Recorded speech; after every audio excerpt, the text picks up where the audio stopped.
जब भी इलेक्शंस का दौर आता है, चाहे वो लोकसभा के हों चाहे आपकी स्टेट के विधानसभा के, हर बार आपने देखा होगा कि कैंडिडेट आते हैं आपके गेट के बाहर भी ऐसे हाथ जोड़ते हुए, जी हाँ हमारे कैंडिडेट को जिताएं, इसको वोट दें उसको वोट दें।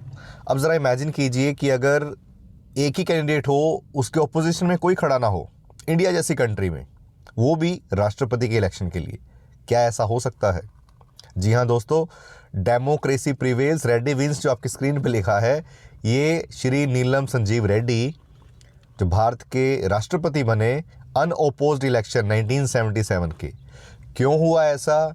क्यों कांग्रेस पीछे दिखाई दे रही है कि डिक्टेटर के तौर पे कांटा लगा है, जनता ने चुन लिया है, नेशंस चॉइस, नो मोर इमरजेंसी। सारी मज़ेदार स्टोरी आज जानेंगे इस वीडियो में, बने रही अंत तक।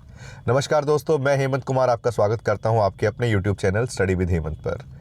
मैं जल्दी से शेयर करूं कि जो दोस्त नए हैं कि भाई रोज़ शाम को हमारी 7:15 बजे न्यू वीडियो आती है और अब तक 77 के करीब वीडियोस आ चुकी हैं। और जल्दी से चैनल को सब्सक्राइब, लाइक, शेयर, कमेंट करें, थोड़ा सा आगे बढ़ने में सहयोग दें। आज का टॉपिक है that is part 10 of chapter 12 the president. अब हम चलते हैं हमारे प्रीवियस ईयर के क्वेश्चंस पे जो हमने लास्ट टाइम छोड़ा था as a homework question. Question number 88 on your screen.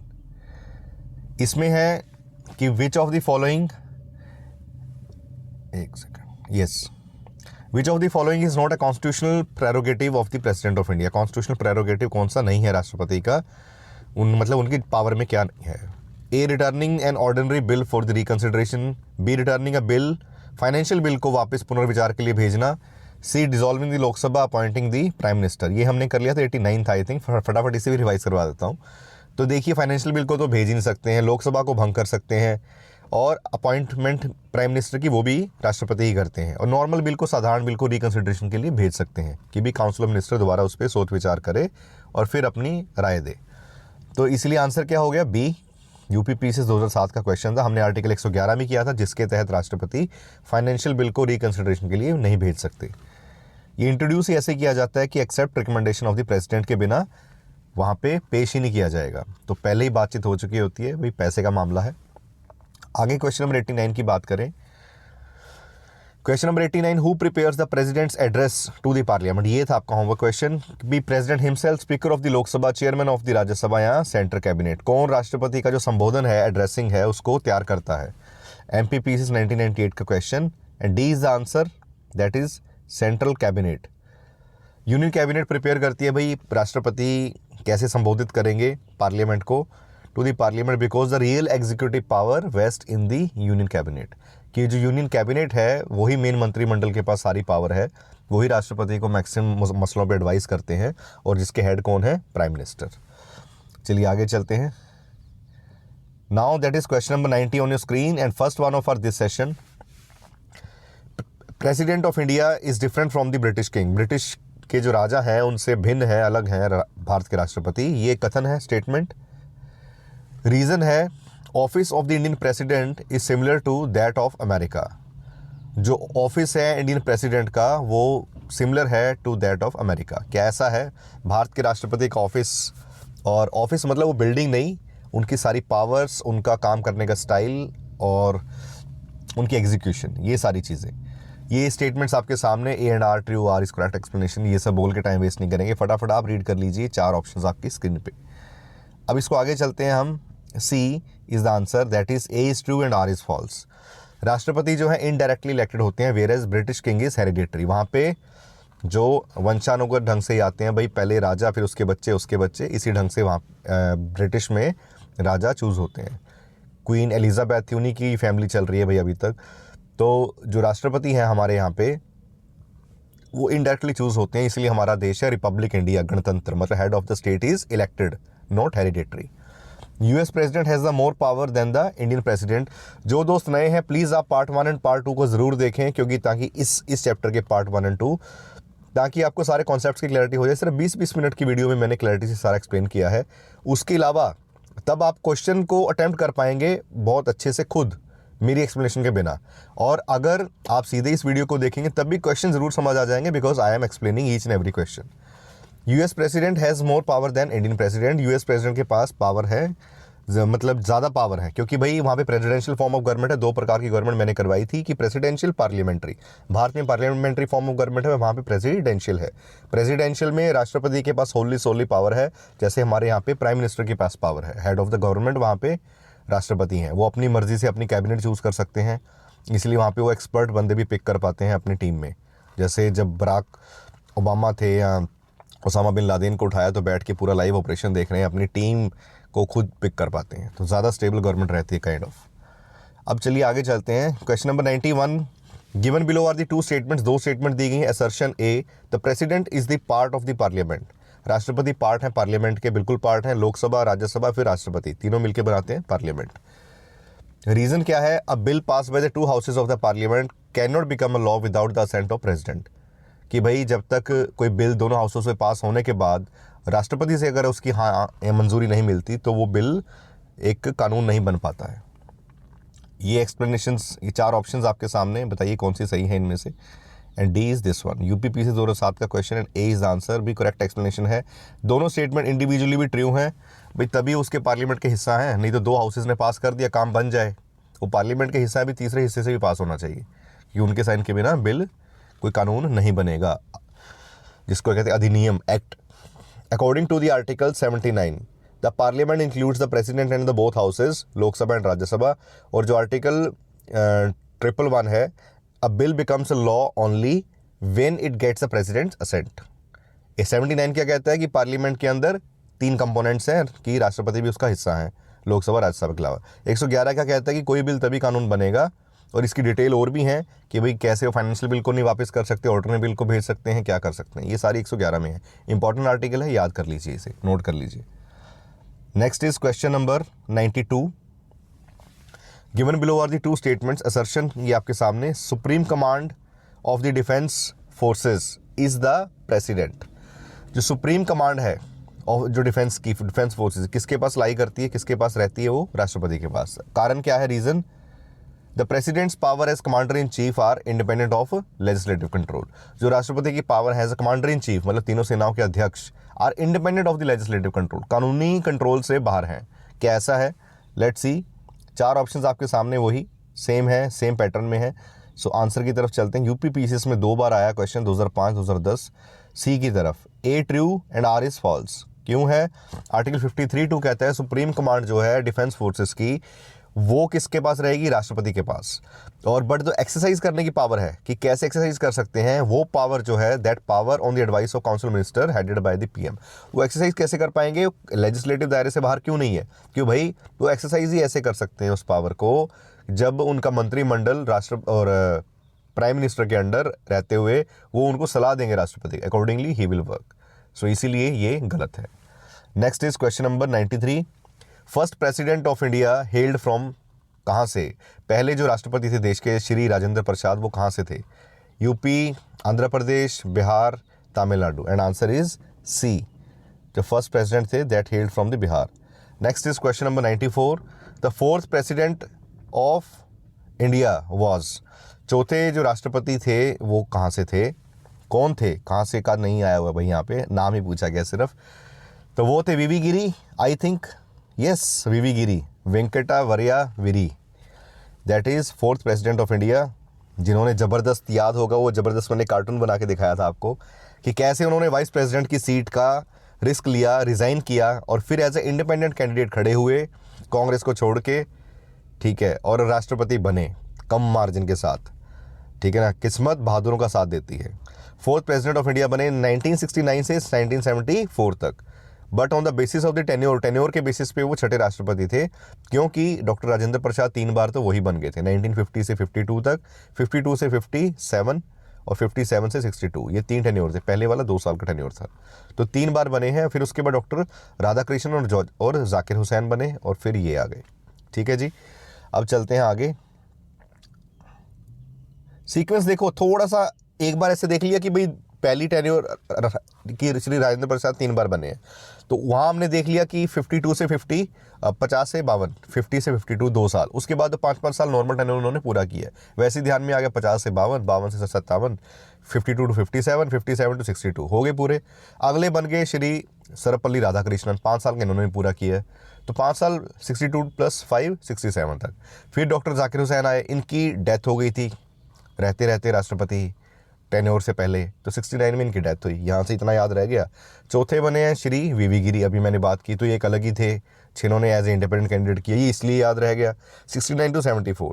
अब देखिए आपको 4 राष्ट्रपति तो ऐसे याद हो गए, तो हर टाइम पे ट्रिक या रट्टों की रिक्वायरमेंट भी नहीं होती, अगर थोड़ा सा दिमाग से काम लेंगे वैसे ही लर्न हो जाएगा, रिवीजन एंड ऑल।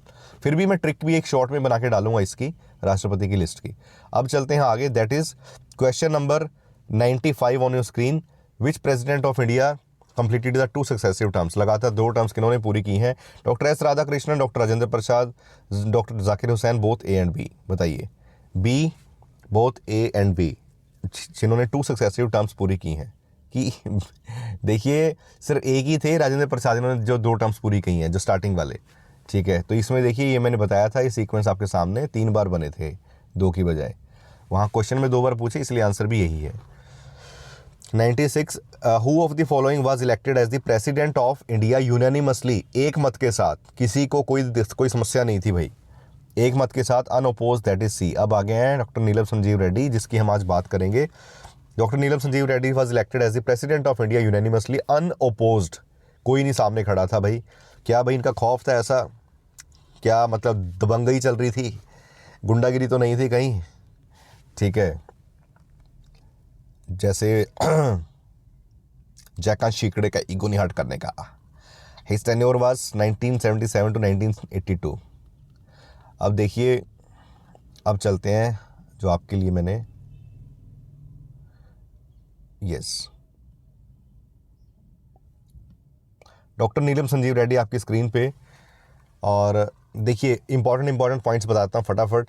नीलम संजीव रेड्डी 19 मई 1913 को बॉर्न हुए आंध्र प्रदेश में, इंस्पायर थे महात्मा गांधी से, इसलिए पढ़ाई बीच में छोड़ दी और इंडियन नेशनल फ्रीडम जो स्ट्रगल थी, ठीक है, देश का संघर्ष, उसको ज्वाइन कर लिया।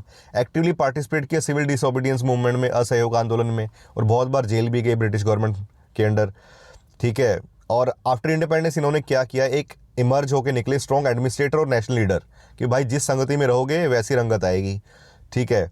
And he became the first CM of the Andhra Pradesh in 1956, ठीक है। And focused on the irrigation, agriculture and development. ये आंध्र प्रदेश जो पहली लिंग्विस्टिक स्टेट बनी थी भाषा के आधार पे, उसके सीएम बने, और इरिगेशन, सिंचाई, खेतीबाड़ी, कृषि और डेवलपमेंट, विकास की तरफ बहुत ध्यान दिया इन्होंने। लेटर बाद में इन्होंने एज ए स्पीकर भी सर्व किया लोकसभा में, and earn the respect for his neutrality and dignity, मतलब कोई भेदभाव नहीं करते थे, बायस नहीं होते थे, इसके लिए उनको काफ़ी रिस्पेक्ट मिली। 1977 में पोस्ट इमरजेंसी पीरियड में he became the 6th president of India, फिर 6ठे प्रेसिडेंट बने, और he is the only president of India become unopposed थे। और उनकी प्रेसिडेंसी को इसलिए याद किया जाता है कि भाई discipline, simplicity and national unity.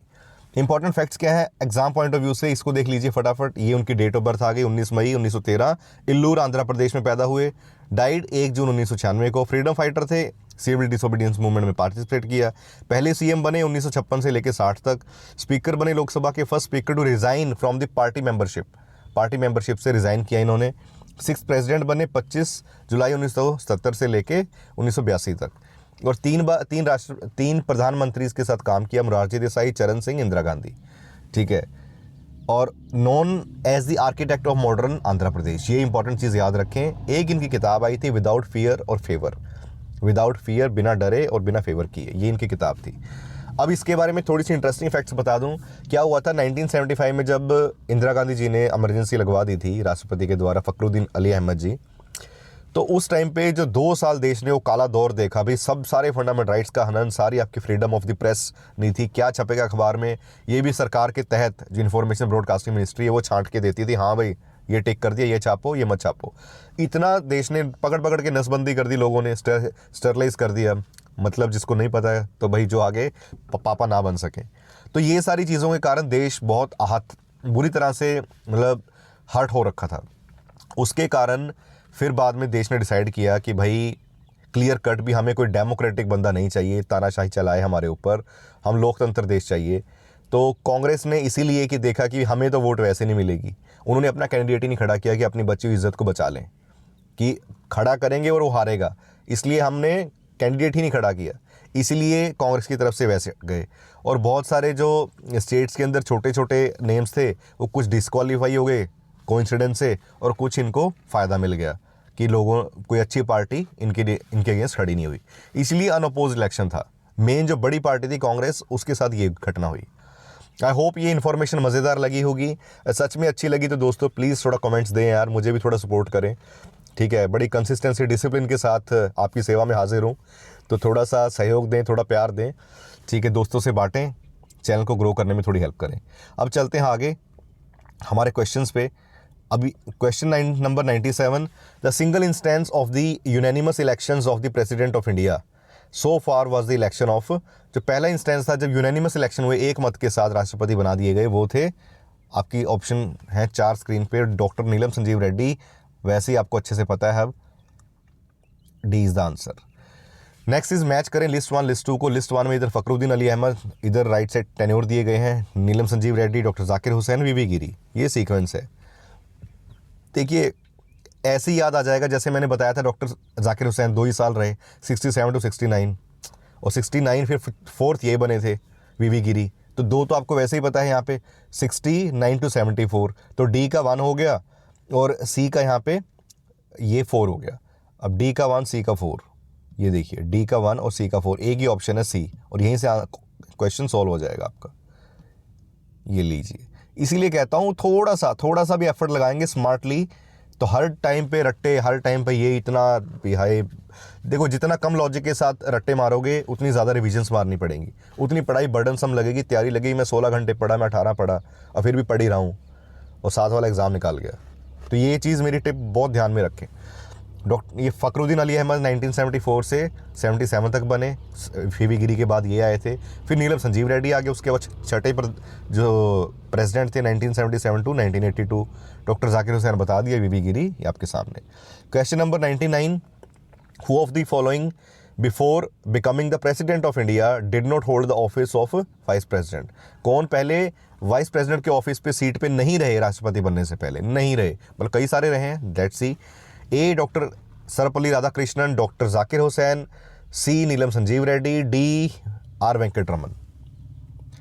ये देखिए C is the answer, Neelam Sanjiva Reddy. बाकी सारे के सारे राधाकृष्णन, जाकिर हुसैन, वेंकटरमन सारे उपराष्ट्रपति रह चुके थे राष्ट्रपति बनने से पहले। क्वेश्चन नंबर 100, सेंचुरी मार दी दोस्तों आपने। Which of the following Indian president also served as the speaker of the Lok Sabha? इनमें से कौन से राष्ट्रपति ने सर्व किया as a speaker of the Lok Sabha, जिसके बारे में आज हमारा जिक्र चल रहा था? डॉक्टर नीलम संजीव रेड्डी। 4 ऑप्शंस आपकी स्क्रीन पे। यूपी के असिस्टेंट रेवेन्यू ऑफिसर और रेवेन्यू ऑफिसर के एग्जाम में आया 2021 में, इंपॉर्टेंट क्वेश्चन। तो देखिए जिन्होंने एज अ 2 टाइम, एक बार भी नहीं 2 बार स्पीकर बने, 17 मार्च 1967, 1967 टू 19 जुलाई 1969 1969 तक, और 26 मार्च 1977, 1977 टू 13 जुलाई 1977। सो ये तो छोटा टेन्योर था, पहले वाला बड़ा था, क्योंकि उसके बाद ये बन गए राष्ट्रपति सेकंड टाइम रिजाइन करके। Question number 101, among the following president of India who is known as the philosopher king और the philosopher ruler? Philosopher king, राजा, दार्शनिक राजा या दार्शनिक रूलर, तो वो किसे कहा गया? A doctor Radhakrishnan, B doctor Rajendra Prasad, C Zakir Hussain, D Abdul Kalam साहब। UP PCS 2014, A is the answer, Sarvepalli Radhakrishnan, क्योंकि ज़बरदस्त टीचर थे जिनके नाम पे हम टीचर्स डे मनाते हैं 5th सितंबर हर साल, नेशनल टीचर्स डे। और इंटरनेशनल टीचर्स डे कब होता है ये कमेंट्स में आप लिख के बताएंगे किस किस स्टूडेंट को पता है, फिर मैं आंसर दूंगा आपको। उसके बाद है second president of India, that is 62 to 67, doctor Sarvepalli Radhakrishnan is known as philosopher king, यही इन्हीं को बोला जाता है भाई। Next is question number 102, first president of India doctor Rajendra Prasad belong to which state? ये रिपीटेड क्वेश्चन है कि कहाँ से थे राजेंद्र प्रसाद जी? बिहार से थे। क्वेश्चन नंबर 3 दिसंबर 1884 को बॉर्न हुए थे, ये भी नोट कर लें। Question number 103, and this is your homework question, who among the following presidents of India was associated with the trade union movement? ये मैंने, जिसने पुरानी वीडियो देखी होगी इसी टॉपिक्स की, सब राष्ट्रपति की मैंने कार्टून्स बना के बढ़िया से आपको स्टोरी बताई हैं, तो उनको ऐसी टिप्स पे हो गए। 4 ऑप्शंस आपके सामने, आंसर आप देंगे। So friend, this were all for today session. कैसा लगा आपको आज का सेशन? और दोस्तों सच में अच्छा लगा, प्लीज़ यार दोस्तों से बातें, थोड़ा हेल्प करें। Thanks for watching, stay tuned for the next video.